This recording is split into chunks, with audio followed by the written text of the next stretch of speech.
All right, we're going to get our live stream going here, and hopefully I'm not too early. I'm a few minutes early here today, so I apologize for those of you who are just logging in and you feel like you're getting a little bit of a late start. I actually started this just a couple minutes earlier than I usually would on a Tuesday evening.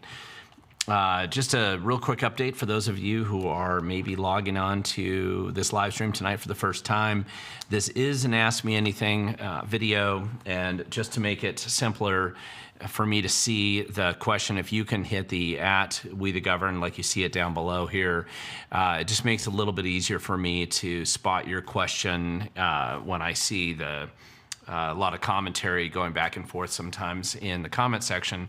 That's a way for me to actually spot your question and identify it as a question and not commentary back and forth with each other. I do try to get to every question that people send me, roughly in the order that you send it to me. So we'll jump right in. We got a lot of stuff that we can actually talk about here tonight.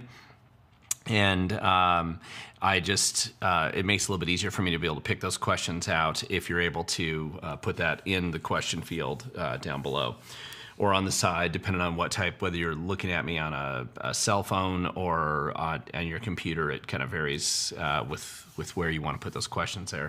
So no guarantees that I'm going to be able to answer your questions, but you can ask away and I will do my best to try to get to them. Probably makes the most sense if your questions have something to do about Washington State, since that's the content mostly of We the Governed, and a lot of the topics that we do cover here that would be different. Sometimes I do cover national topics, but generally that's how it goes.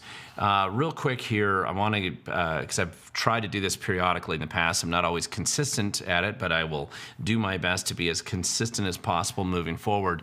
People oftentimes want to ask me where I'm going to be or what events that are coming up that you can actually see me at, and I want to just go through a quick list that I made just before the show here to give you an update maybe over the next month or so. And if one of these events happens to be near you and you want to come see me or meet me in person, these are some of the places where it would be easiest to do so.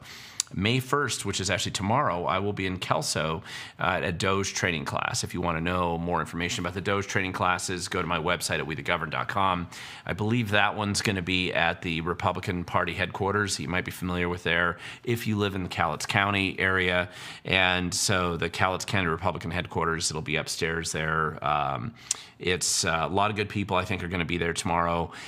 This is going to be some DOGE training, just like I've been doing last night. If you were at the Tacoma event, it was standing room only and it was packed out. So it was great to see all those people there last night. And if I met you there for the first time and you're logging on to tonight's live stream, go ahead and let me know in the comment section. But it was great to meet a lot of good people there. I know we had about 80-ish or so people. Don't want to give the exact number since I'm sure we were violating the fire code for that room last evening. That was at the University of Puget Sound over in Tacoma. So that was a great event last night. Next week, I'm going to be doing my live stream probably from North Dakota. I'm going out to meet with some activists out there and doing a training event with them. I'm going to try to have it around the same time that, and on a Tuesday, the way that we did it this one. But I'll just have to kind of play it by ear a little bit while we're out there. I will post up the thumbnail in advance and the scheduled live stream in advance, so you should know when that is.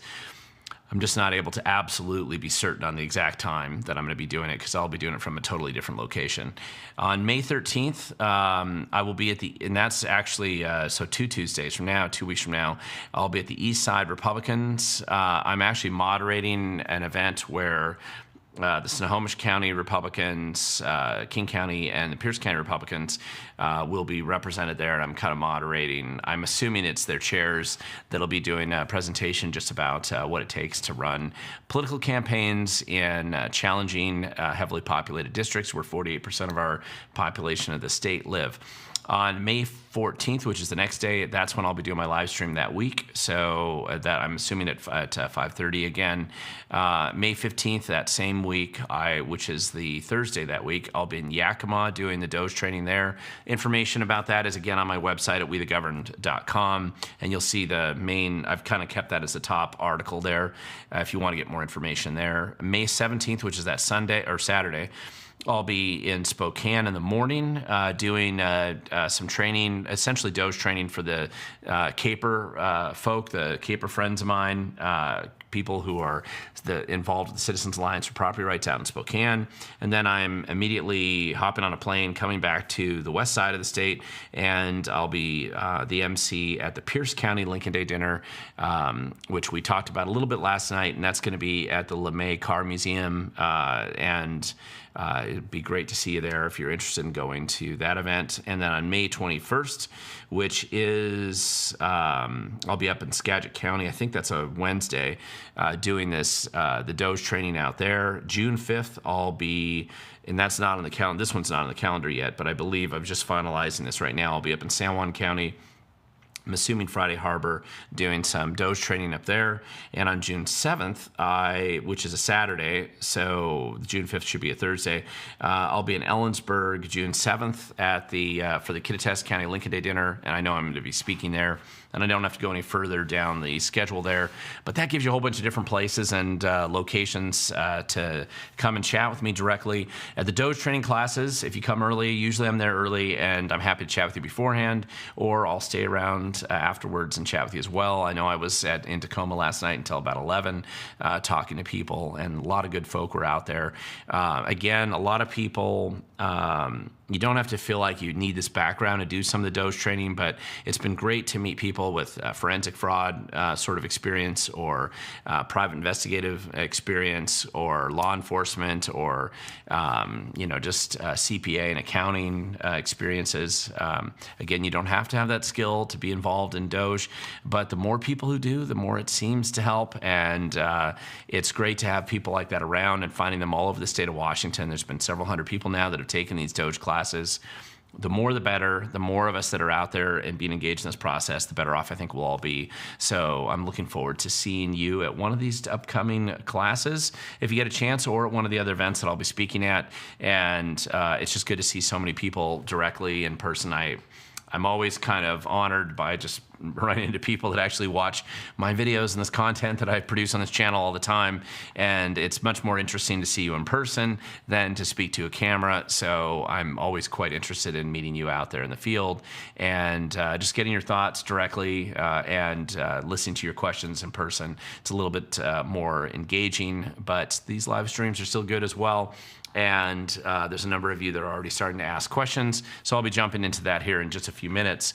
A real quick summary. I obviously changed, or I should say the title for today was talking about the state budget and the taxes, and I know I titled this video basically Champagne Costs for Garbage Government. That's actually been a title I've always wanted to have on one of my videos. I haven't really done that yet. I might be holding off a little bit on this one because I'm not totally sure what the real budget's going to end up being at the end of the day. In Washington State, we do have a line item veto for the governor, or essentially what it is, it's not exactly a line item veto. It's like a section veto power that the governor is allowed to have with legislation. I suspect, looking at the way that Governor Ferguson, has kind of looked at some of the legislation lately, where he's been eliminating emergency clauses or doing other things that are along those lines, it is possible that he may be vetoing some parts of the bill and the tax proposals that have come to him. I would not count on it. I would not count on him to do it in a way that would really benefit the state, but it is possible that he could. And Inslee was pretty liberal with his veto pen and his line item veto process too, but he was always corrupt the way that he did it. And I'm not sure how Ferguson's going to use that veto, that kind of line item veto power moving forward. I don't necessarily count on it, but I anticipate that could make some changes, and he's been a little unpredictable on that in that area lately. So we'll just have to see how it goes from there. So I'm going to jump into some of these questions. We'll get into it, and again, I'm just kind of reminding you, try to use the @WeTheGovern just so I can spot the questions, especially later in the video. Inevitably what happens is there's a lot of commentary back and forth. Totally fine if you want to do that, but it makes it a little bit easier for me to pick your question out if I can actually see that you have a question in the first place. So jumping right in here, let's go to the first question that I have. Jack Palder, if we really have garbage government, does that not also mean that we have some serious garbage voters as well? I'll never call the voters garbage. I do believe there's a lot of things that go into how people vote, and there's an underappreciated aspect of the decision-making process that the average person's going to have when they do vote that's very, very different than the profile or knowledge or approach to voting that people would have who are immersed or at least spend a large percentage of their time paying attention to all the nuance and the details associated with government. Most people just don't do that. And by the way, I mean, there's essentially, you have two categories, right? You have people in different political camps that are highly engaged in the political process, and their voting is probably pretty unshakable most of the time. They've made the commitment. They know exactly why they're voting. They know who they're voting for. That's oftentimes as true for a hardcore socialist as it is for a conservative person like myself. You're going to know who you're voting for and why. And you're not the kind of profile that fits the average voter most of the time. And the reason for that is pretty logical and obvious, and you can think about it, and maybe in your friend network or family of just people you know, they probably don't necessarily pay attention to all the nuances and details of the county commissioner meetings or the budgets or the tax proposals or the up and down drama in Olympia on every piece of legislation that's coming up there, or how many people are testifying, or what you're hearing maybe on talk radio or websites or X accounts that really get into a lot of the detail and the nuance of what's going on in the community.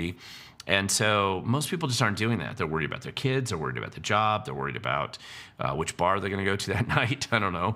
What they're going to fix on their house, whether they're even going to be able to make their rent, the new career path that they're hoping to go into. Are their kids going to improve their grades from that B+ to an A-? I don't know. I mean, there's all kinds of issues.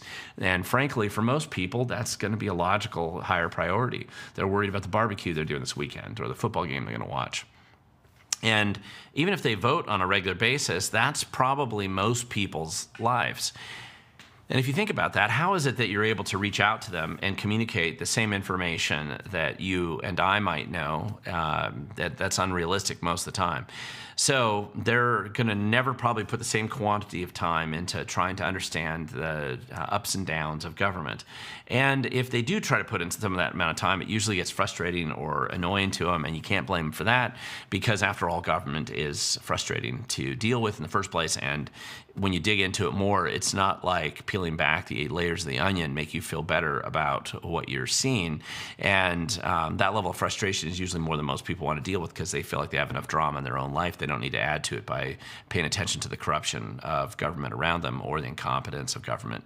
And so how people vote is largely a matter of how they get their information and how you can communicate information to them if you want to change how they vote.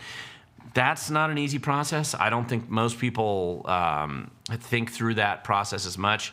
All of us, to some extent, are going to be in a little bit of an echo chamber at times, and so it's just very hard. So they're not garbage voters. They're voters who don't have the same information that you have. Now, some of them may have the same information, and they just totally believe something very different. The truth is, though, usually when you look at surveys, that's a very small fraction of the population. You're going to have 10% at the most and 10% at the most on either side, and then in between is the vast majority of people. Maybe you could say on the outside you have the people who don't care or pay attention to anything, and they aren't even going to vote at all. But for the rest of us that are voting, and the lion's share of the voters just aren't going to be that educated about things.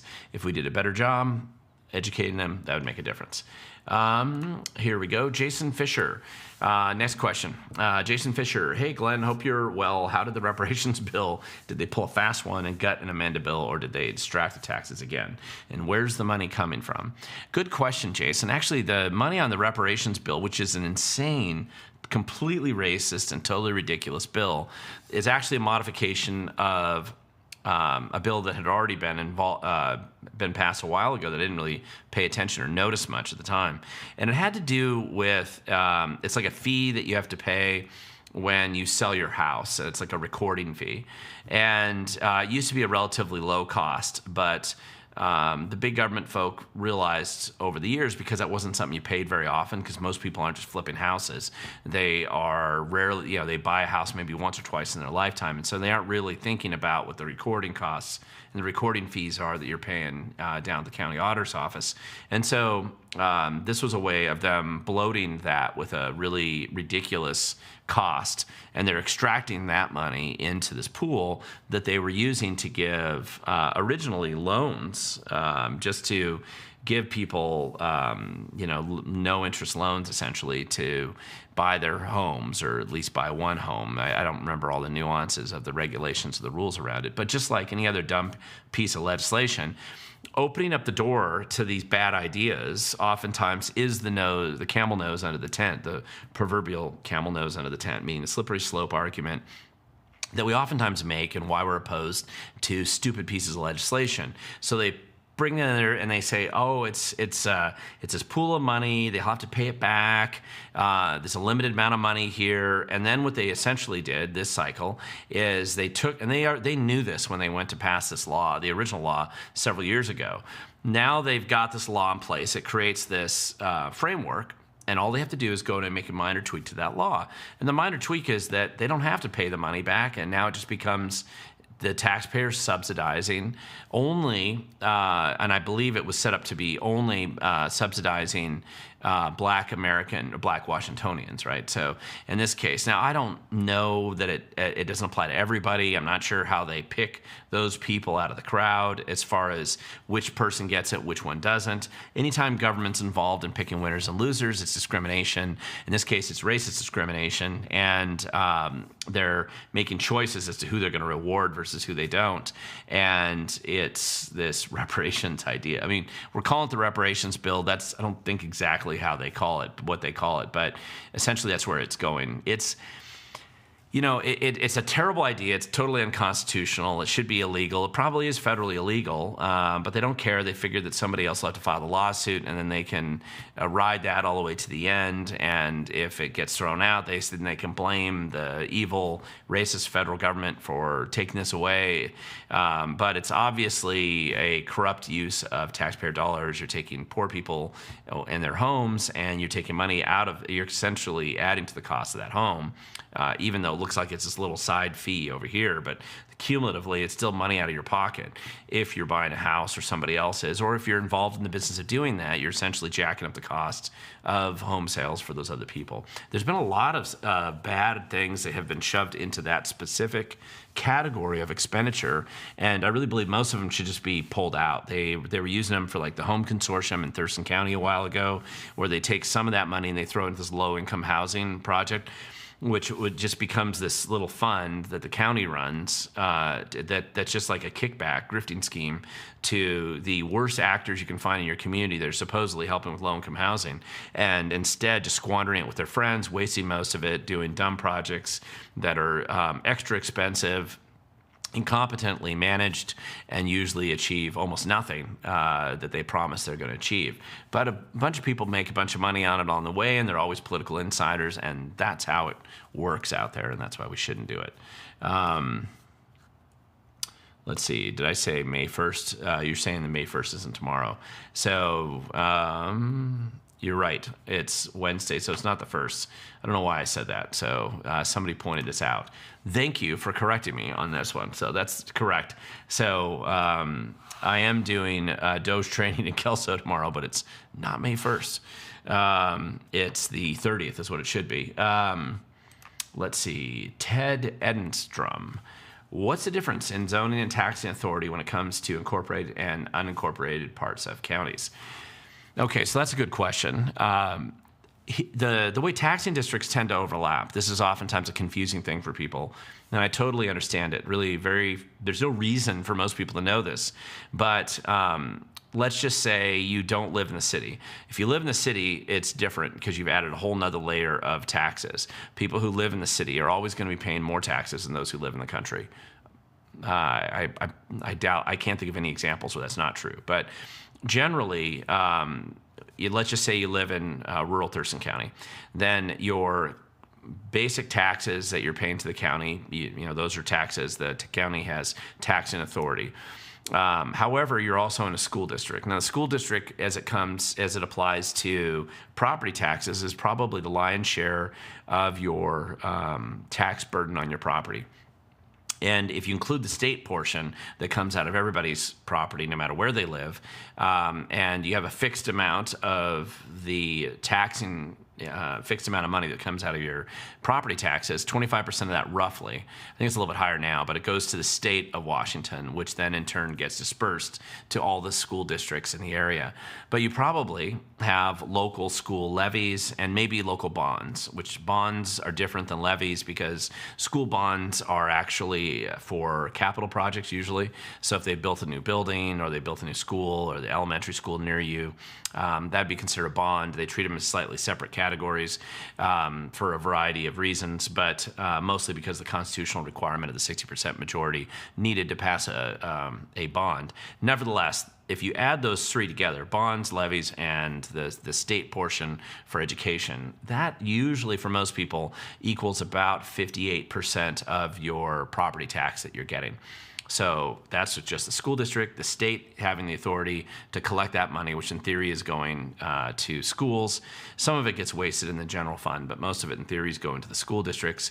And then the rest of the money that you get, about 11% of it on average, again, this varies depending on which county you're in, is probably going to your local county government.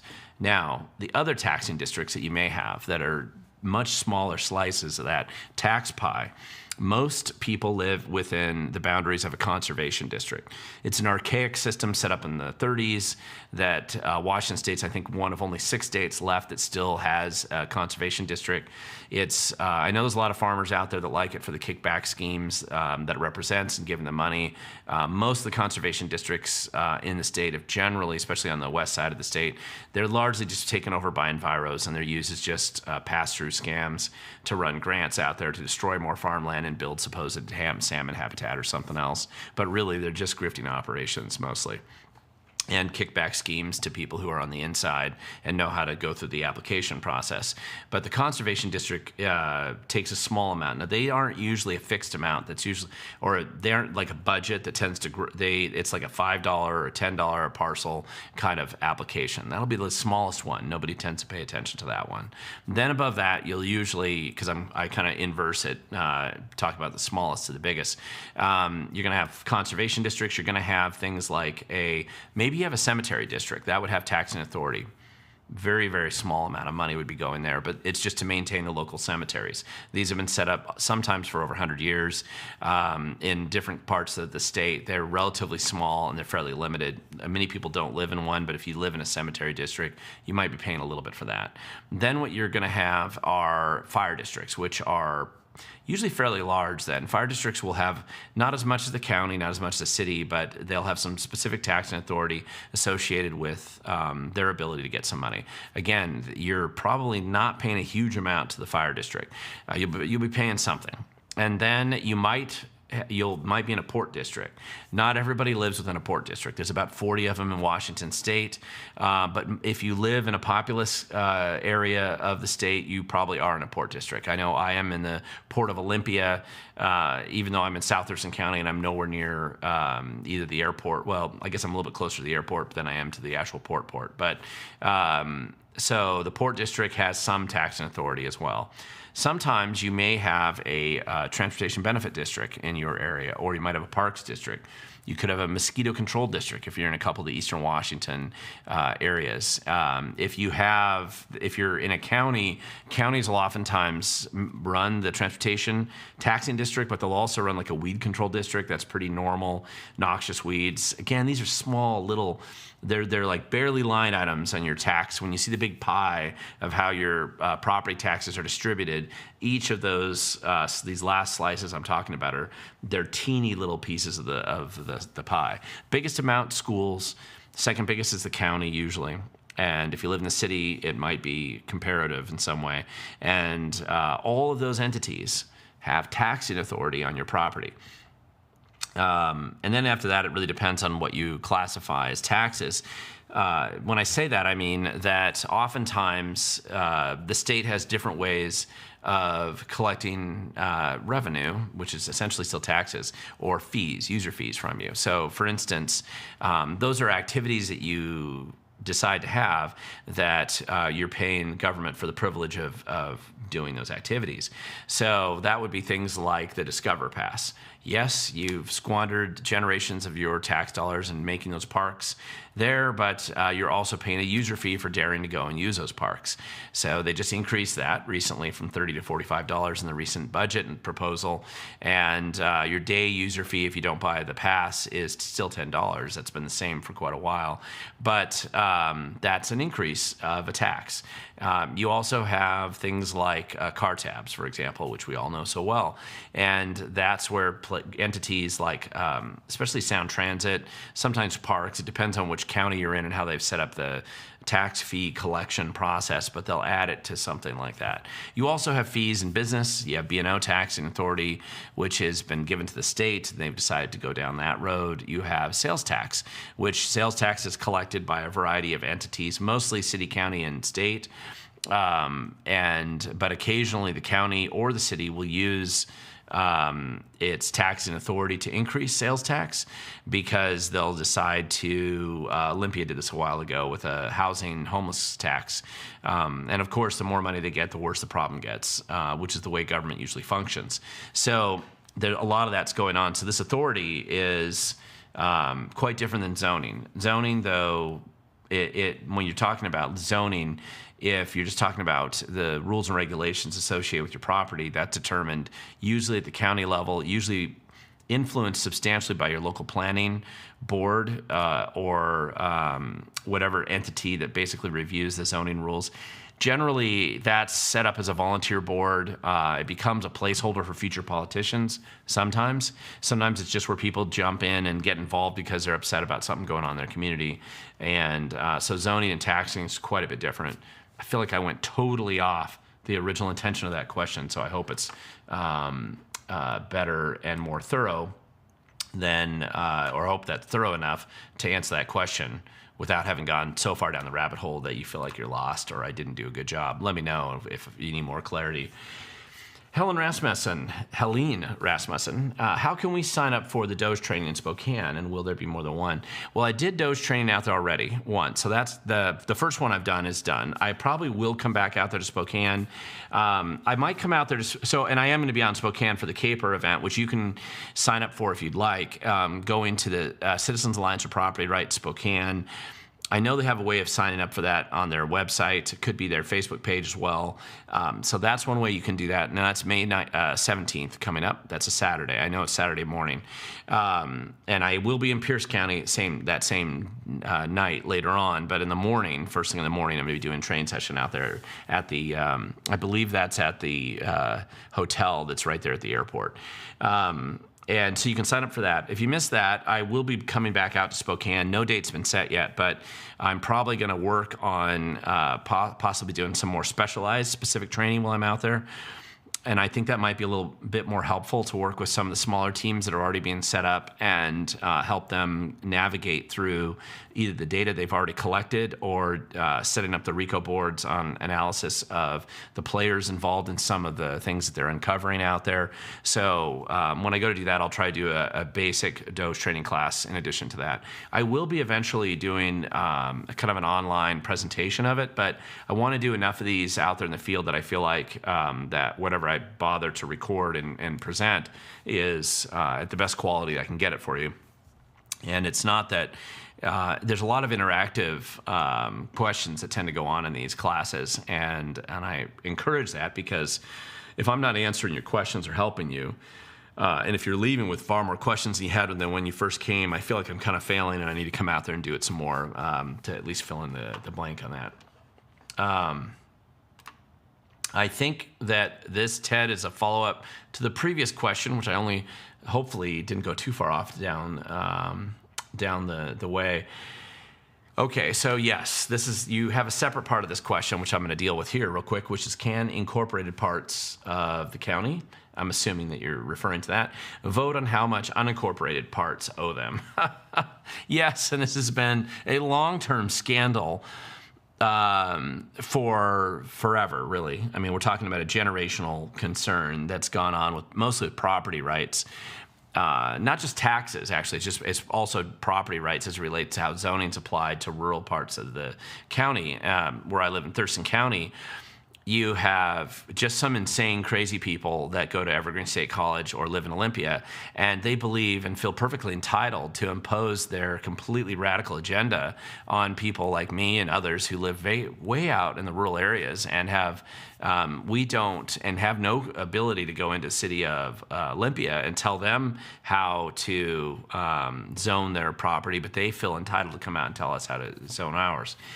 This is actually a problem in many parts. It's a problem in states. That's why you have movements in some states like Illinois or even Washington with Liberty State and Eastern Washington or Eastern Oregon, where they want to separate because an urban center like Oregon's example, an urban center like Portland that controls a third of all the votes, maybe a little more than that. I think it's closer to half if you look at the greater urban setting. And the people who live in Portland are delusional and totally unfamiliar in every measurable way with what it requires to live rurally.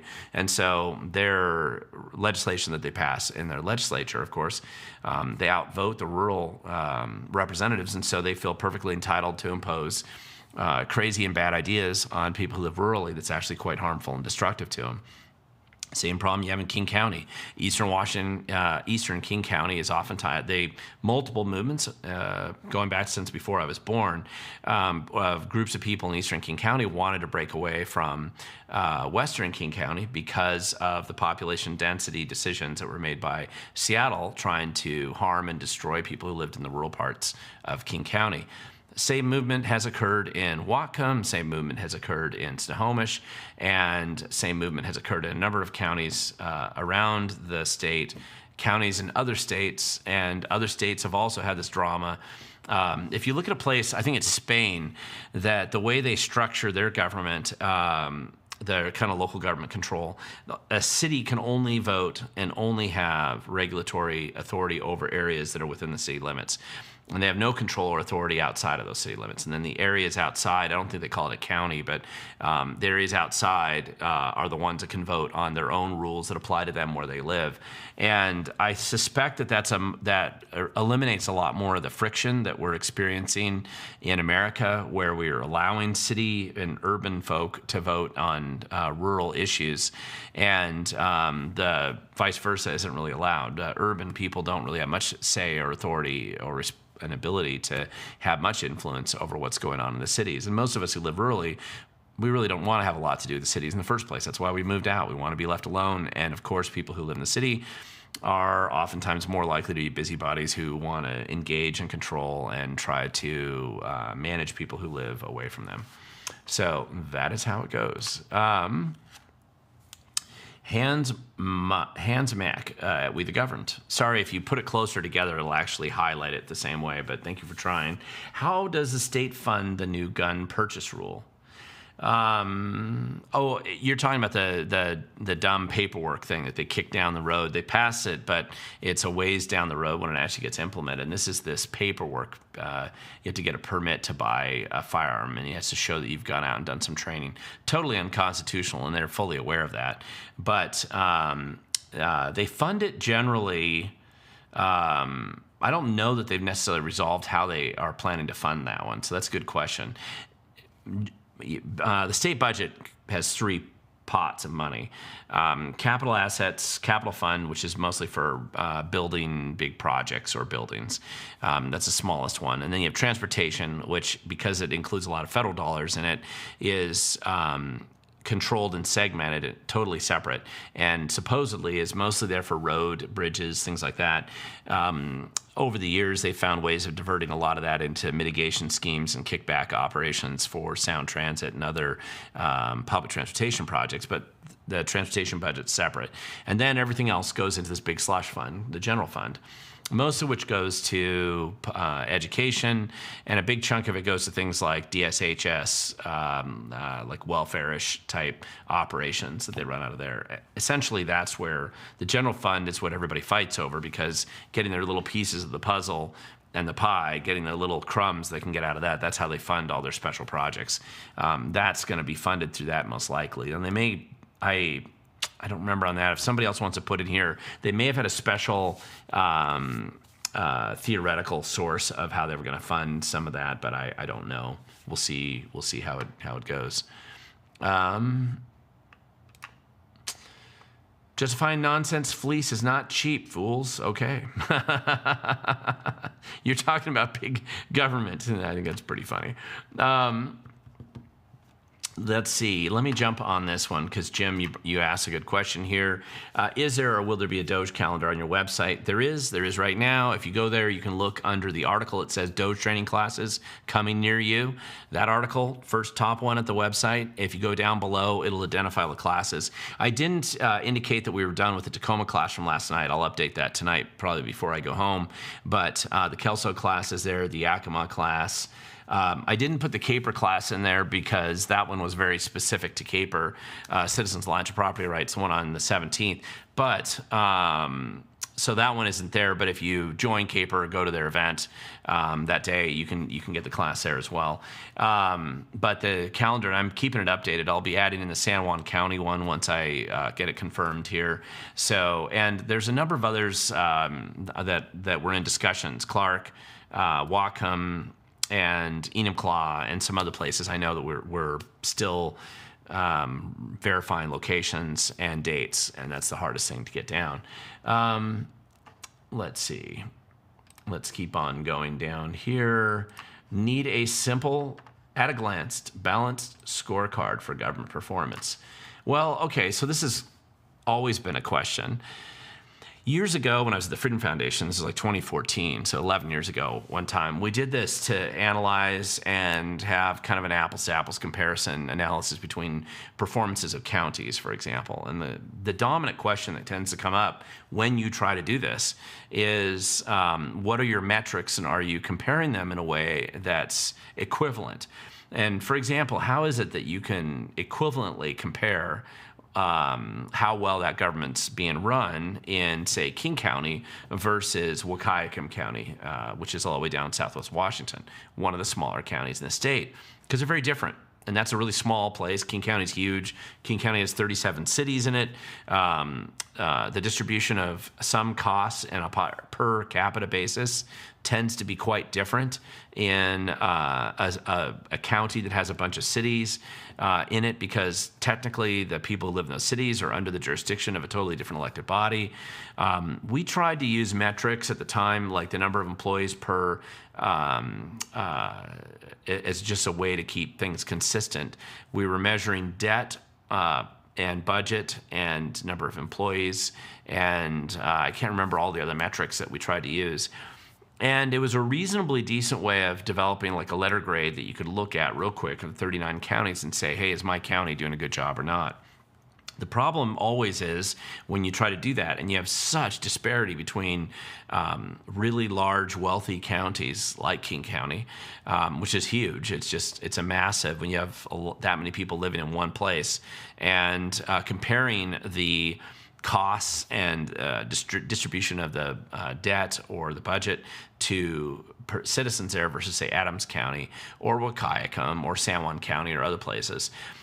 It did generally work out pretty well. We were trying to dial it in. We only did that for a couple years, I think, and then after I left, they stopped doing that. But I have thought through this process about trying to go back and do that on a regular basis. It actually takes a lot of work, requires you to get a lot of records and do a lot of cross-reference controls on making sure you're tracking data that matters. Like if you're just tracking stuff that doesn't really matter, then it's not very useful as a tool either. So you can say that you want that, but it's very difficult to actually put that together. It really takes a lot of work and research to do it right.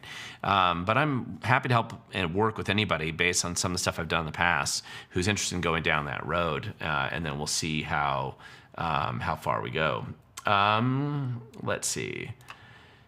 How about that racist for stuff for black home buyers that the legislature just passed and Bobby just signed. Yeah, we already spoke about that quite a bit earlier today. That is the reparations bill. It is not legal. I'm sure that could be challenged in court. If the feds decide to take them up on it, I'm sure they'd prevail for the racist garbage that it is, but that's what they did. Jason, where are the Democrats passing budget at the last second on purpose as a way to fait accompli, as I'm assuming what you're meaning there, for Sideshow Bob, and will it get rolled? The reason the Democrats have done this for the past 30 years, I think. I mean, every time they've had control, they always wait till the last minute to get the budget done. Oftentimes, the budget is passed late anyway, but especially in recent years, the Democrats have purposely waited. They do most of the negotiations in secret because the Republicans don't have enough influence to be able to stop whatever the Democrats want to shove down their throats. So the negotiations are in between, just amongst the Democrats. The Republicans they aren't involved in it at all. And then when they come out, sometimes they'll throw the bone to Republicans here and there, but mostly what they do is they just decide they being the Democrats, just decide, okay, here's our budget, and they dump it on you at the last minute, the 11th hour, even though there is only one constitutional requirement for them, which is to get their budget done, but during the session. But of course, they wait till the last minute, and they do all the esoteric, oddball stuff first, and then they keep the negotiations on the budget. That is the most important thing anyway, because that's how everybody gets their grift and runs their secret sauce campaigns and gets all their friends' jobs and everything. It's always done through the budget. So they wait, though, until the last minute. Now, part of it is, of course, to put some pressure on the governor. Sideshow Bob's in that position right now, but even if he wasn't there, they did the same thing to Inslee, they did the same thing to Gregoire. So it isn't particularly unusual that they would do something like this. But part of it's then to put so much pressure on them. Like, one of the things you'll note in this budget, their original budget draft that they had didn't include Ferguson's $100 million that he wanted to spend on police. And Ferguson didn't make a lot of promises in the campaign, but that was one that he explicitly came out and made, mostly because he had to reform himself and pretend like he cared about crime and public safety for the first time in his public career. And so that was his kind of way of identifying that he actually cared. And, he made an open promise on that. And I think, it's fairly smart if you're Ferguson to do that, because he had so little background to be able to base any kind of concern about law enforcement. I mean, he was nowhere to be found when CHOP was taken over and there were riots on the street in Washington State, and especially in Seattle. Ferguson was absent. I mean, he was practically invisible. And when they were releasing violent sex predators off of McNeil Island, it was Ferguson's signature on every one of those releases. He wasn't involved in trying to stop that, and you never saw Ferguson trying to do anything to really address crime. The only time you saw him get involved is if he could come after somebody like Tim Eyman or Kim Wyman or somebody else and get involved politically. He wasn't involved, though, on the public safety side of things very much. He was involved in a lot of shakedown operations on businesses if he thought he could extract some cash. The chicken tuna checks, for example, are a pretty good example of that. However, he did push for this $100 million, and originally the Democrats weren't going to give it to him. And if you remember, there's a lot of drama where they got all of his staff to quit, threatened him, harassed him. The Democrat Party, 2 caucuses, House and Senate, they excluded Ferguson from their caucus rooms, which is highly unusual when they're in the same party. There was a lot of drama behind the scenes associated with that. And so they were clearly butting heads with Ferguson. And Ferguson was obviously attacking them, or at least downplaying their dumb tax ideas. Some of which, because of that resistance, I think they didn't put in. That's why you didn't see a real wealth tax like they had talked about. I know they did the fake vote in the Senate for it, but that's just simply a way for the Democrats to go back to their crazy lefty donors and supporters and pretend like they cared about it when they knew there was no corresponding House version of that, so it wasn't going to go anywhere. However, now it's on Ferguson's desk, and he used, legalese language explaining whether he was going going to actually pass it or not. My guess is he will, but I would anticipate and predict that he, first of all, passes it late, like right before the deadline when he has to. And then the second thing is, I would guess that he uses a line item veto and knocks a couple things off that list just to show that he can. So that'd be what I'd predict, but I don't know what they are for sure. And I wish that we had better people in government, obviously. Jason Fisher, what are your thoughts on Canada election and Mitt Romney to the north? Pierre losing to WEF carpetbagger Carney, almost like Charlie Brown and Lucy removing the football. Well, I mean, I would have preferred to see Pierre, of course, prevail up in Canada. The Canadians do need sane government at some point in time with some adults in charge, and right now the children still run the show. And so Canada's going to continue to squander the natural resources and their human capital as much as they possibly can with the goofballs that they have in government right now. You know, listen, they get away with this a little bit because they don't have to worry about being in a hostile neighborhood. As much as Trump jokes about the 51st state up there, America's not sending its soldiers to Canada anytime soon unless they ask for them and they need some help. And so I don't see... I just see Canada continuing to kind of go on a steep decline that they're dealing with right now, unfortunately, with the crew that's there. And it's unfortunate. Listen, we're a border state. Anybody that's grown up here has probably spent some time up in Canada. I know I have. I have friends up there. Love driving up in Canada, especially northern BC. I've spent a fair amount of time when I was younger snowboarding up at Whistler. I worked for a company up there for a little while back in the 90s when I was really young.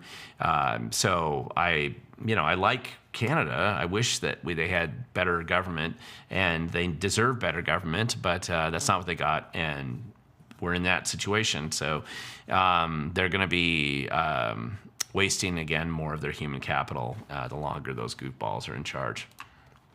T.T. Burton, did you see that U of Penn was found in violation of Title IX with the man swimmer by the Department of Ed yesterday? And can we now sue all schools who allowed men in women's sports? Two questions there. Number one, yes, I did see that. And remember, so they haven't officially determined that in a legal court. They're just saying, based on the Department of Justice views, they're going to say that, yes, they violated Title IX. It would probably have to go through some litigation, and I anticipate it might. And when you say, can we now sue all schools? Well, the feds certainly can. And I would rather have them sue those schools than for us to be involved, other than maybe some of the plaintiffs who have been harmed, like the girls that have had their athletic careers damaged by having boys beat up on them in sports. You know, we just have a lot of weird, bizarre, modern political things where this decision, especially with Chris Reichel, the OSPI director, of deciding that he's declared total war on girls' sports. And Bob Ferguson seems to back him up right now. And so does Nick Brown, and so do the Democrats. So they've declared war on every girl in Washington State who's in a sport today. And that battle that's going on is going to be a ridiculous one to even have, but it appears to be one that we will have, and we'll see how that goes. Ted C., is any group planning to go to SCOTUS over skin color-based financial reparations? What I anticipate happening, and I think this specifically applies to the reparations bill that Olympia so foolishly passed, the feds should take that up. It's not about you or I suing on that one. That one, I think the feds should take it up. It's very clear. So we'll see. I imagine they might do that. If you looked at the recent, yesterday, two of the executive orders seemed to be particularly targeted at Washington State. One was about the sanctuary cities and states, which obviously the Democrats have turned this one into. And so we'll have to see how that really gets settled out. Inevitably, there's a sequence of things coming based on deadlines associated with previous executive orders. June is coming up.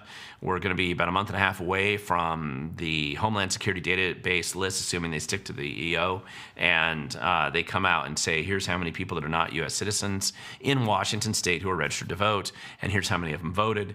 That's going to be a fairly big deal, I think. Then, of course, you also have the pushback on the feds right now into Washington State on the decision that, in their infinite wisdom, Washington State wants to squander more of your tax dollars to give illegal aliens and criminals as much of your tax dollars in benefits as they can.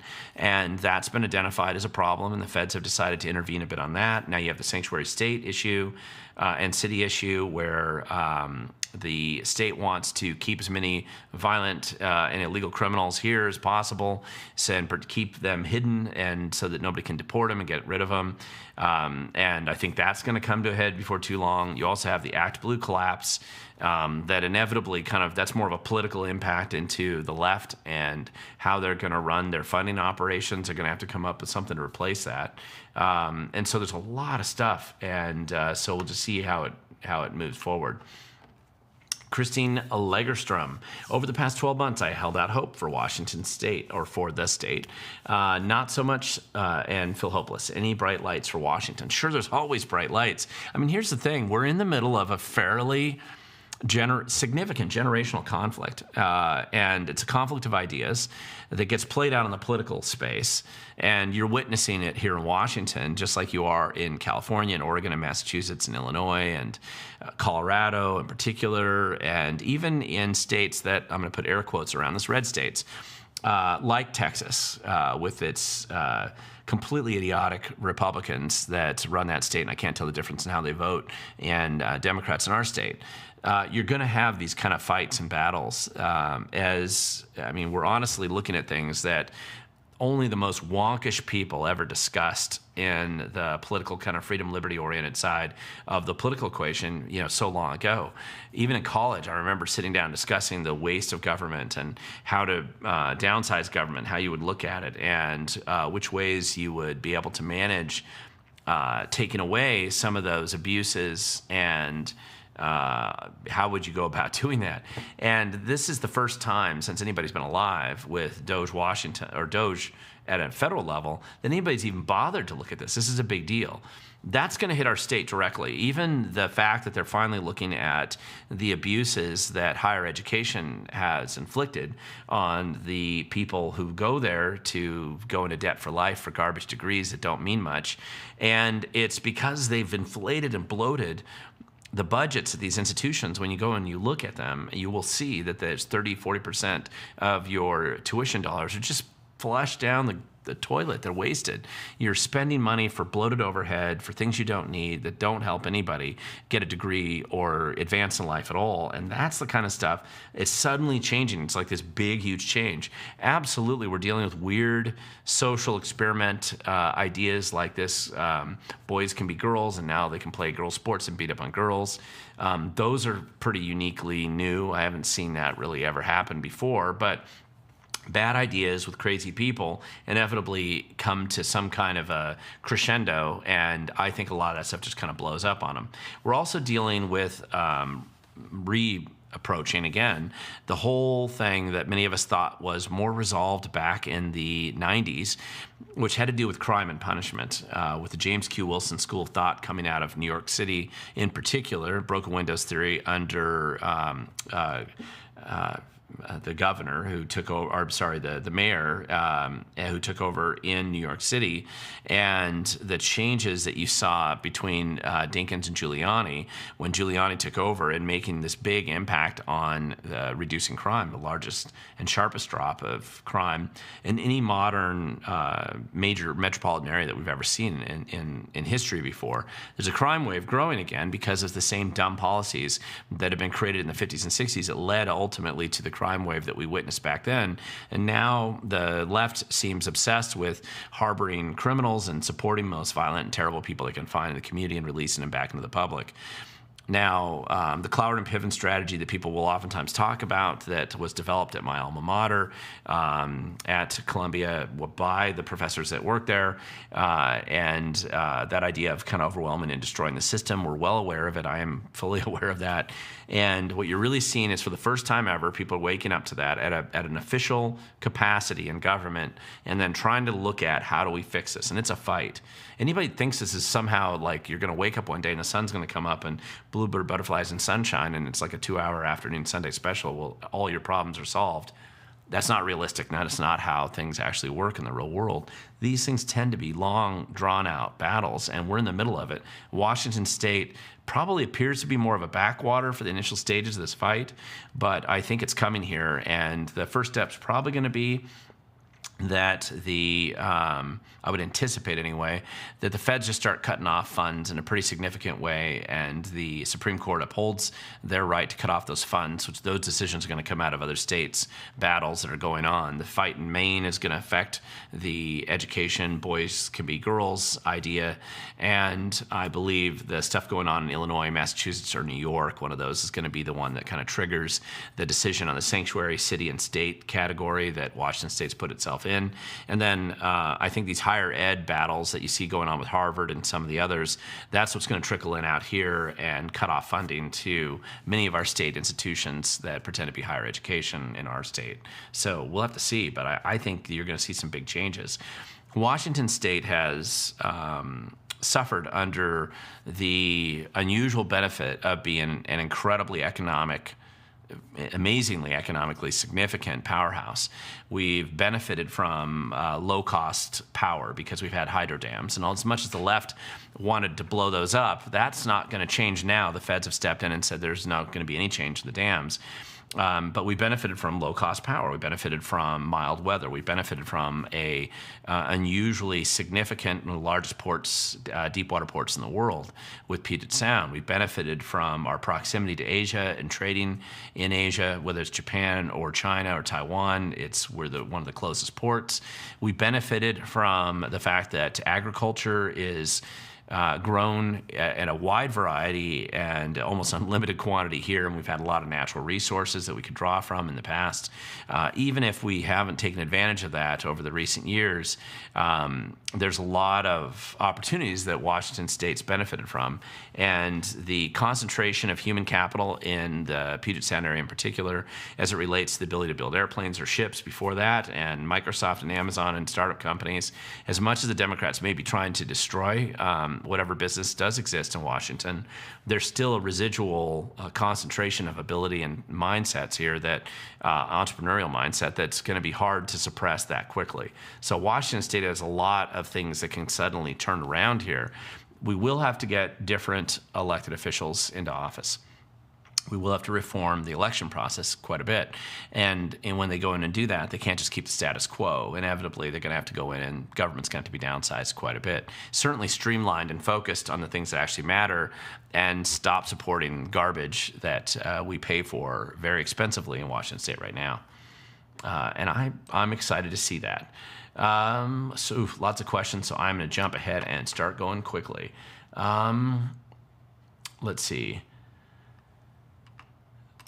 TZ Burton, as something fun, can we keep a scorecard of our DOGE team fraud, waste, and abuse? At the end of the year, the winning team gets a night out with Glenn Morgan, and we'll pay for dinner.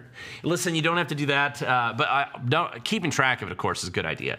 I think that there's going to be a lot of stuff out there. It's going to be sometimes hard, because when you find fraud, you don't always go initially public with it. Sometimes you feed it to investigative agencies or entities to dig up and go to places that we're not going to be able to get to as citizens with public records requests, or with our whistleblower sources inside.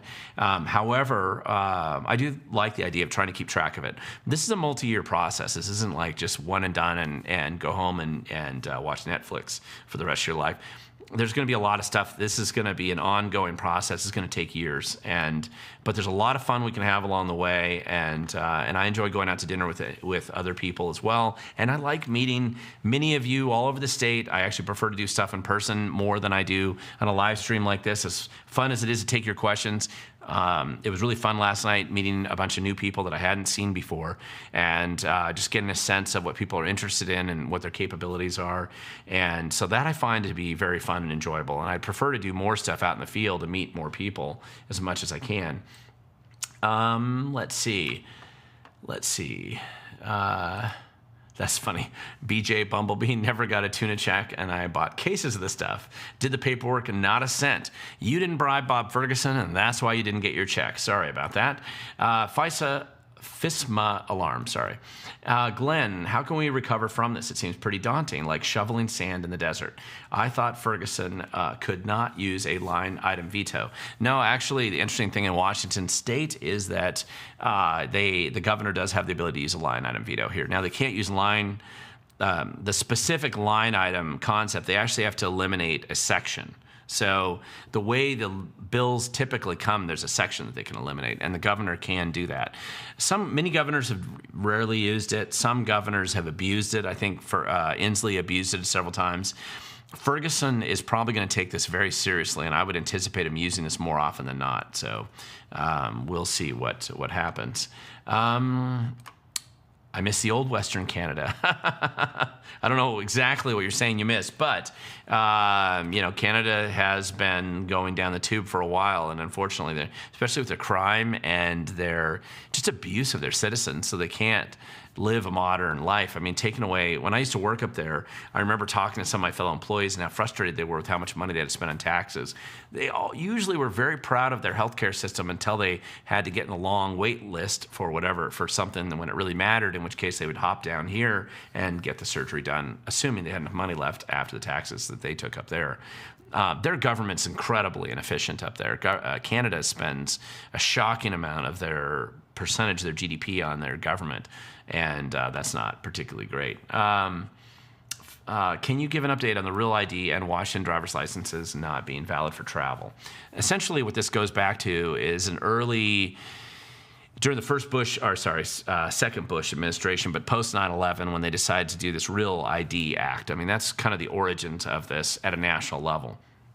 The problem with Washington State, very specifically, started in 1993 because our driver's licenses started to be given out to non-U.S. citizens willy-nilly and at random, including to illegal aliens that had no right to be here. So they didn't even need any kind of reason to be in Washington State. So it's not just H-1B or green card holders, which makes sense to have the ability to get a driver's license if they're living here and that you want them to be insured. They usually make a lot of money, or they make enough money that they should be able to pay for insurance. It kind of made sense that why you would give people like that driver's licenses. Nothing wrong with that. You can get a driver's license in other countries if you're not a citizen of their country for the same reason. However, the problem was in 1993, conveniently timed when the Motor Voter Act went into effect at the federal level, Washington State just started handing out driver's licenses like candy, just to anybody that come up and ask for it with pretty much no proof of citizenship of any kind at all, or even proof that they were exactly who they said they were. So the problem with that is that started to degrade the value of the Washington State driver's license, and the feds became concerned about it after 9/11 when they found out that some of the 9/11 hijackers had gotten driver's licenses the same way, even when they were not here legally, and Washington State I don't think any of them got Washington State driver's licenses, and we weren't the only state doing it, but it became apparent that there was big holes in the system. So they started cracking down on it back then. The problem was most states really didn't have, or at least there was a bunch of states did jump on the bandwagon right away, and they cleaned up their internal driver's license program. Mostly, not all of them, but mostly it would be conservative states that did that. States like Washington decided to make it worse. And so they lost all tethers to any kind of a check system in Washington State after 2018. During the first Trump administration, and that was when Inslee fired the head of the Department of Licensing. And so we've had a garbage driver's license since then that's totally detached from any meaningful significance of any kind. And so we became an easy place to get fake ID, an easy place to get bad ID, an easy place to spoof and get steal people's identity using fake and bad ID. And so that was really more of the impetus than when you saw this push under the Trump administration, the first administration, for a Real ID, which they never totally implemented. Because there were a number of states, of course, that were dragging their feet. Now we're down to the wire, and I think the Trump administration coming in this time is quite different. They've decided May 7th, right? That date is coming up here next week, where you need to have Real ID. Now, the only way that's really going to dramatically impact you is if you want to get on an airplane, or you want to go into a federal building, or you want to do something like that. You're going to have Real ID. They give you some other options, but part of it's that we turned our driver's license into garbage, and now they're going to make people pay more to get Real ID here. Now, you can kind of bypass it a little bit if you have a passport, right? Because a passport substitutes for Real ID in most of those settings. So That's a path that I went down. I have a garbage ID, and I have garbage driver's license from Washington State, and then I have a passport for when I fly or travel. So I don't know, that's one of the approaches. But that's where we're at, and I think it's tied into this overview of the problems related to voting and voter rolls and the Department of Licensing scams that have been run in our state, where they've been registering non-U.S. citizens and illegals for decades now. And so cleaning all that up is going to be a big mess. Let's see. Let's go. I would rather have the Fed sue and anyone that was damaged be, I'm assuming you mean get assistance here. I would too, and I think that's what's going to happen. You're referencing some of the girls that have been damaged by having their career hurt or awards taken away from them, or certainly violations of their civil rights, and I think that's what's going to be happening. Many younger people are having more conservative political views, and that is what I'm seeing as well. I got it, Mike. I mean, I'm just seeing it with some of the kids I'm meeting out there as well. And yes, the old crufty baby boomer generation has definitely messed things up in America, and we have to clean it up. Let's see. Rhonda, can you please speak on HB 1531? Does this mean Washington State is going to mandate all vaccines, or is this bill to make sure all Washingtonians get vaccinated should another COVID epidemic arise? Yeah, this is the scam bill as it relates to the kind of branch Covidians that we have in our state in the health department, mostly trying to give themselves political cover now, at least legal cover for planned illegal activity that they'll have in the future when they want to shove some future drug down your throat and tell you you have to do it. It's a dumb bill. It's a bad bill, and it's just one of those. It's another one of these abusive bills that the big government complex wants to push through with the pharmaceutical industry, writing fat checks to make sure they get there. So anyway, we'll see how it goes. Ted C. At the We the Govern, the no militia bill sounds like King George III's Britain. Could it be used to disarm and prosecute peaceful sportsmen who are members of groups advocating small government? I don't know. I mean, listen, I don't think that bill's specifically going to be used that way, but I don't like bad bills out there, whether it's poorly written ones like that one or anything else. I would, if I was in government and could wave a magic wand after downsizing government, it would be to go back and get rid of just a lot of garbage legislation that just doesn't exist. If nothing else, streamlining down the regulatory structure so that it's understandable, it's common sense, and it's simple enough that you can actually read it in less than a lifetime, because right now you couldn't. And so that, I think, would be a worthy objective of somebody coming in and wanting to clean up government. But I wouldn't get too caught up in the high drama overall. I recognize the stupidity and the bad ideas that come with this issue on having such bad government here. So, and bad ideas and incompetency and everything else that tends to come with it. However, that is not the biggest bill that I'm concerned about in Washington State. The budget and taxes really bother me more because of the direct harm that they're going to inflict right away. The no militia bill is a little bit more, it's a little bit less immediately impactful in that way. It's still a dumb bill. Chandra Janky, will find being cut off. I'm assuming what you mean is federal funds being cut off, cause a ripple effect of more taxes to citizens. I don't think there's that much room left in the way of taxes. I mean, keep in mind, the feds dump massive amounts of money into our state. And if they cut most of that off, Washington State doesn't even have the capacity to backfill those funds. And they know it. That's why Ferguson was so focused on the rainy day fund to keep it alive, which he apparently did. Now, fiscally, that's a responsible position, which is not one that Democrats usually have. But he's really doing that more strategically, more than it's fiscally responsible, just because he recognizes that a bunch of funding will be cut off, and he wants to be the hero to use a rainy day fund to backfill and to keep it going, keep whatever grift is going for as long as he can. But the rainy day fund runs out in a year if they do that, less than a year. But and then where are they at? And I don't think they have the capacity to bring in more tax dollars. And I just think the churn that we're facing, provided the trend line stays here about grinding away and cleaning up government and taking away dumb grants that shouldn't be coming out here, I suspect that that's going to have a pretty big impact in our state. And I would downsize government as much as I could. There's a lot that could be downsized, and I'd be happy to help them. If they don't think they can find it, I can help them and put together quite a few lists of things they could save billions of dollars on right now if they're interested in going down that road.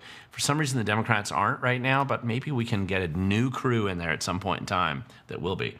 Thunderstriker, back again here. Evening, Glenn, did you hear that Trump had his first 100 days and the media was lying about the approval ratings? I don't know if they're lying about the approval ratings or not. People who live off of stuff like that, it's like trying to track the stock market on a daily basis, your approval rating on a daily basis, or how many likes you got at a given point in time. Cumulatively, it adds up, but day to day is a waste of time paying attention to that.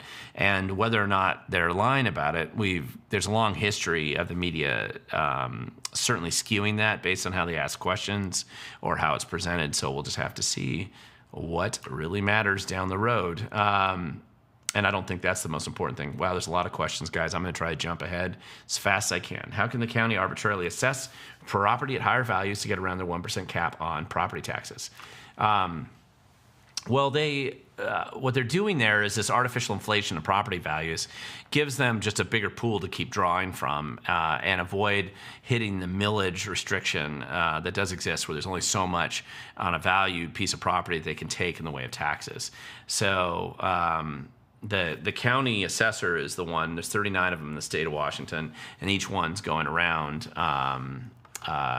trying to find ways of extracting more cash. They've kind of hit the wall on that right now, so we're just going to have to see where that actually goes. Carrie Labrash, I missed the Tacoma DOGE training. Can I get connected with some of the groups that are going to do something? Perhaps. I mean, I'm not generally giving out people's contact information. We are linking up people together with their permission in some of these various, if they've gone through DOGE training, so we've had a chance to meet them, and they filled out some of the forms. I am working to try to put some of those people together, and but I'm sure it's there's going to be lots of opportunities to do that moving forward. And I'll do some more training classes. Tacoma and Pierce County in general is too big of an area to just have one class there. I'm gonna have to do another one, I'm sure, but it's more of setting up the location than timing and getting on the calendar, and we'll probably come out there and be doing that. And I do plan on doing one out in Enumclaw.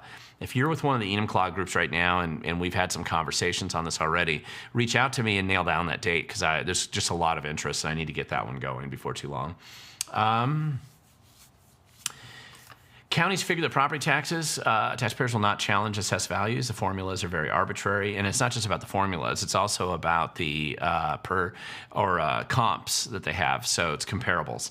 You can usually prevail on a property tax appeal in most counties if you go to the Board of Equalization and you have a pretty good analysis of your comps. My dad would prevail for over a decade and a half in a row, and you could do it if you know what you're doing.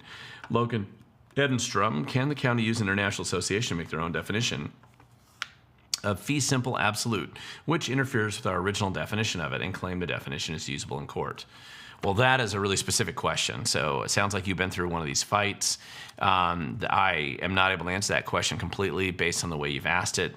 I would generally say that if they're trying to do that, they're using this international association's interpretation of it as a way to skew, and you can probably argue against that and prevail, but you're going to have somebody that's very knowledgeable with the legal process and the case history on that, and it's not as easy as it might at first seem. So you're starting to get pretty complicated on that. Glenn, what are your thoughts on the Alberta secession talk, Alberta being in Canada, is like another state that would join America. I think it's funny. I'd encourage it, especially in Alberta, Saskatchewan, and a couple of those other provinces that are both philosophically and culturally more aligned with America, and frankly, financially more aligned with it, just based on how much business goes back and forth there. That is not unusual. That's been going on for about 150 years, maybe a little bit longer up there in Canada. There's been movements in British Columbia for years, and most Western provinces in particular, about seceding from Canada and coming to America. You have to look at how the Canadian Confederation was put together to understand what the legal process would be there, and I'm not super knowledgeable about that, but anyway, it's just the way things go. Mike, you have another question here. $261 million in 2025 tort claims. I don't know what you're talking about there. So I don't know which tort claims you're talking about or where you're talking about those. I don't know, you're talking about Washington State or somebody else. Taxpayers have been fleeced since the days the first concept of a government were put together thousands of years ago. So there's nothing new about taxpayers getting fleeced. What we should be able to do in America is find ways of reducing the fleece, the corruption, and the fraud, the waste, and the abuse. And for the first time since you and I have been alive, there's actually a significant movement at a national level to do that. And this is an exciting time to be alive, where we can actually start to push back with some kind of support to actually do that from a federal level, and not just small government guys like me or others randomly running around with a wonkish approach to this that without the political backing, I think, to do it a little bit more significant. Did the rent control pass, and how would it be enforced? And the answer is yes, it did. Although it's different than the original proposals, it was watered down a bit, as they tend to do. And how it's going to be enforced is very questionable. The amount that it was, the window that it theoretically leaves open, I think what's going to do, like every rent control bill that's ever been proposed in human history, the cost of rent's going to increase, of course. So everybody's going to now start maxing out their rent increases. So it essentially sets the floor of the rent increase moving forward. So you're going to understand that it's it was just a lie. I mean, as it always is and always has been. So the proposal will reduce the supply of rental units, because most people won't want to deal with the drama. It exempts nonprofits. So if you want to make big bucks in renting, what you do is set up a nonprofit and run a grifting scheme like the Senator Alvarado's employer does, and that's your way of being exempted from this, so that you don't have to actually follow the rules. But it's just absurd. There is an EID, an enhanced ID. Yes, it's an option to the real ID. I don't know all the nuances, the differences there. I didn't go down that path. Like I said, I just keep a passport and my garbage driver's license, and that seems to be working for now. If it changes, I'll have to do something different. Can Thurston County issue a stop work order direct from county commissioners when the issue of the stop work order is to stop our transportation? Does that order supersede property rights and travel? Okay, so now we're getting some nuances and details related to property rights, which is quite a bit. Now you have to get into the very specific aspect of whatever issue you're specifically dealing with it. I don't think they can stop transportation, so I don't know what you're referring to there.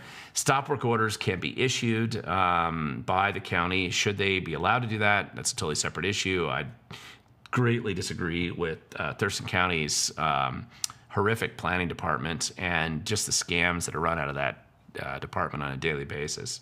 However, they've abused your property rights in Thurston County and every county in Washington State for a long time, and every county in most states of America for a long time. So there's a day of reckoning coming when we have to really reform and restore property rights from the central planners who essentially simply abuse those property rights as a way to enrich themselves and reward themselves.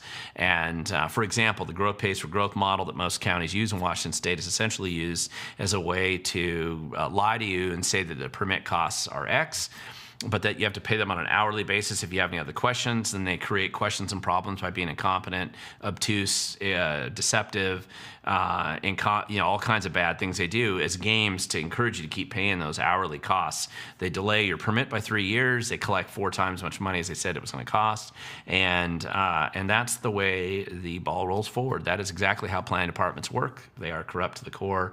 I have not found very many that weren't. So it's a real issue that has to be dealt with, and it would be most efficient if we could deal with it at the state level, but and just start, restore some of the property rights that are defined in the Constitution and unenforced locally.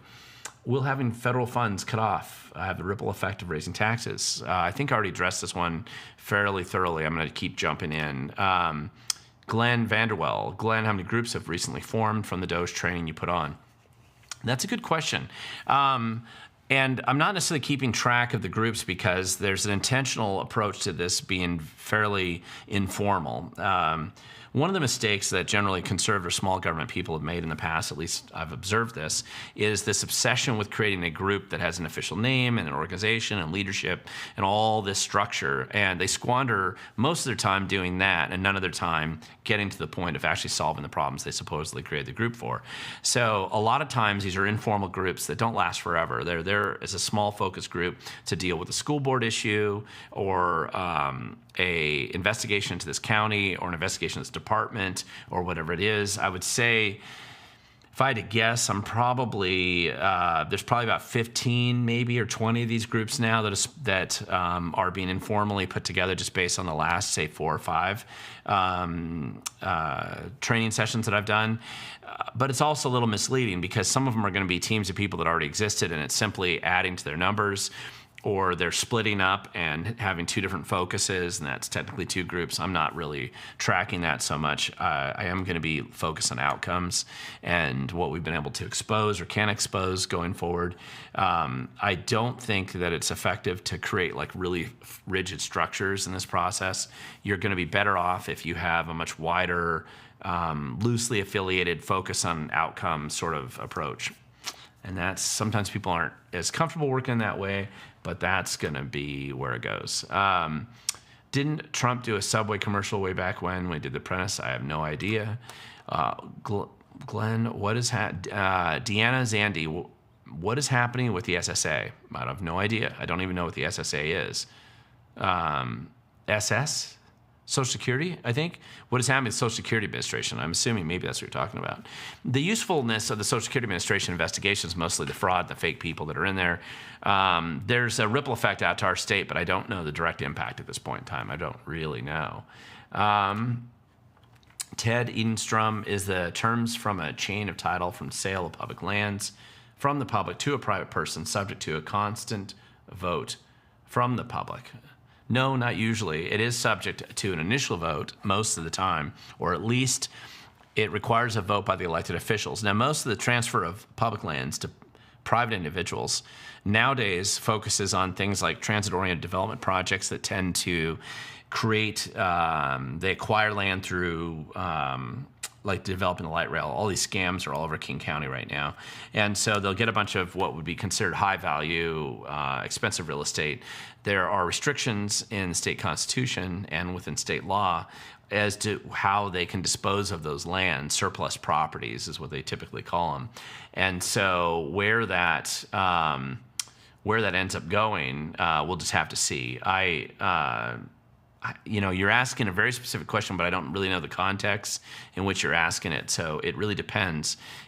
Is it for a park? Is it for an NGO kickback grifting operation? Is it just disposal of surplus assets? Each of these things has kind of a different road that it ends up going down. Night Wolf, don't know what you're talking about because I have never censored any questions here. I may not get to your question, but I'm certainly not censoring it.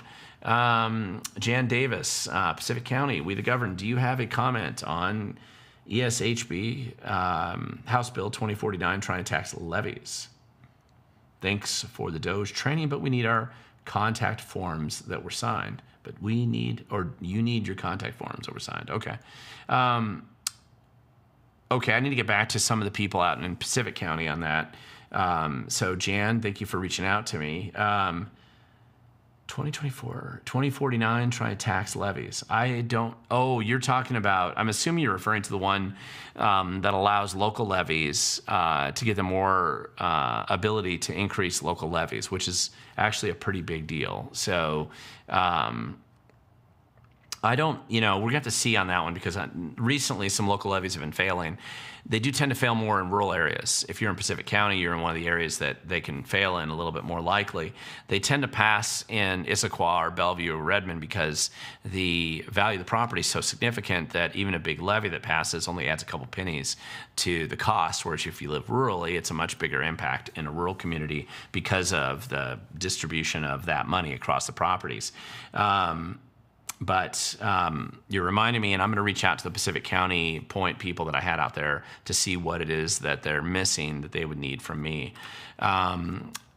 Teresa, hopefully we'll get that EMCLA training set up here.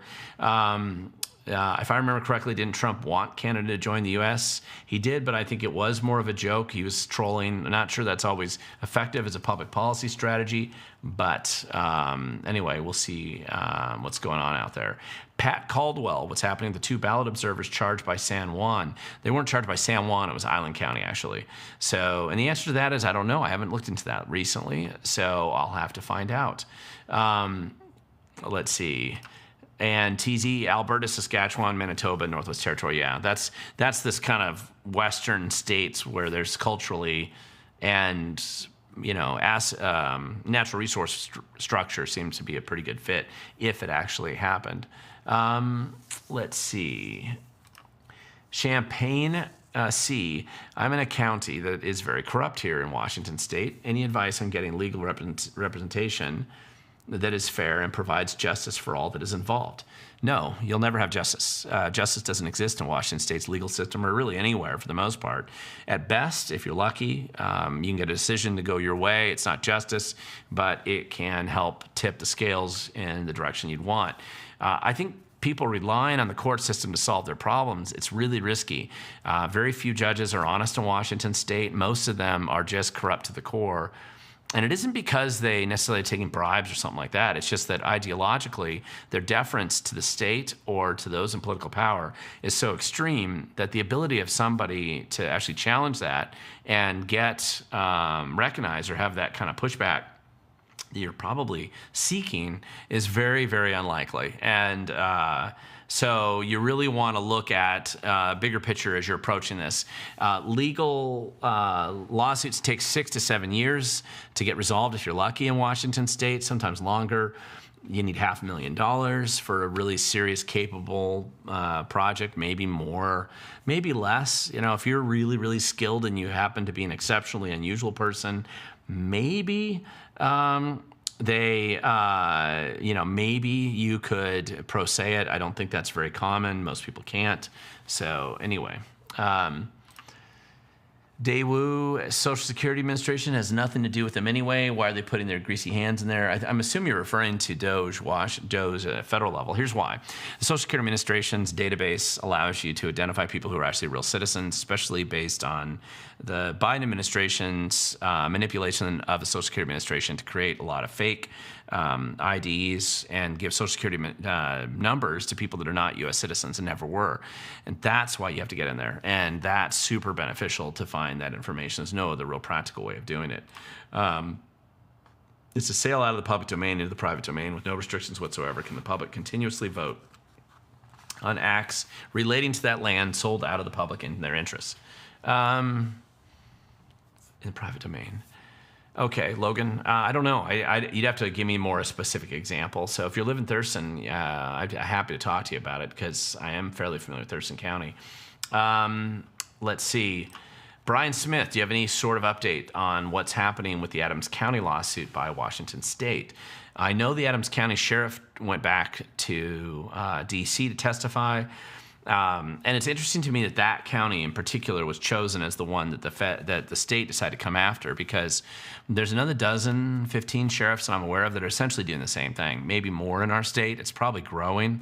And Why they decided to go after Adams County is still a little bit of a surprise to me, other than the fact they assume that they probably don't have the resources to push back. I don't know where that's actually at, because there probably hasn't been a lot of real movement on it. And generally, the whole issue's kind of moved on since then. The state's engaged to try to fight and suppress one of their own sheriffs for cooperating with ICE, but a bunch of other sheriffs are doing it. And some of the other sheriffs, like the one out of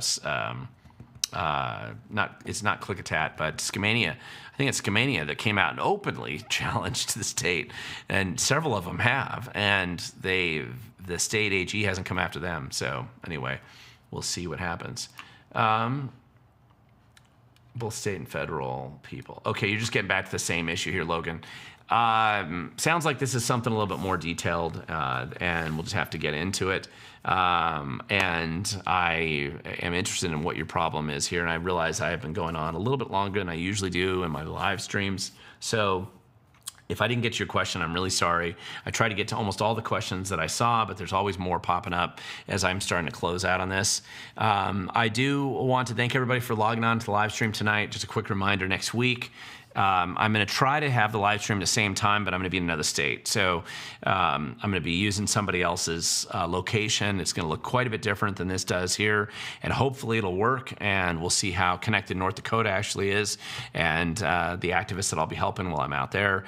But otherwise, if you miss next week, or I miss it or screw it up in some way, we'll be back at it again the following week on Wednesday. So, and there's a number of DOGE training classes coming up. Pay attention to the website, because I am going to be updating it with the San Juan County training, and I'm hoping to get an Indian Cloud training event on the calendar too in the next couple days. Not to do it this in the next couple days, but to have it in the next couple days. So anyway, I hope all's well, and good luck, everybody out there. This is that time of year. People are dealing with the weather improving, doing yard work outside. I know I'm doing lots of timber work outside. I still had some, I noticed, and when I saw my reflection there, you still see some pitch on my arm there. And enjoy that weather, be safe, and we'll see you next time. And remember, the future belongs to those who show up. So get out there and engage. Don't just sit back and let life and government happen to you. Be engaged and try to make a difference and impact it where you live. So hope all's well, and we will see you hopefully next week.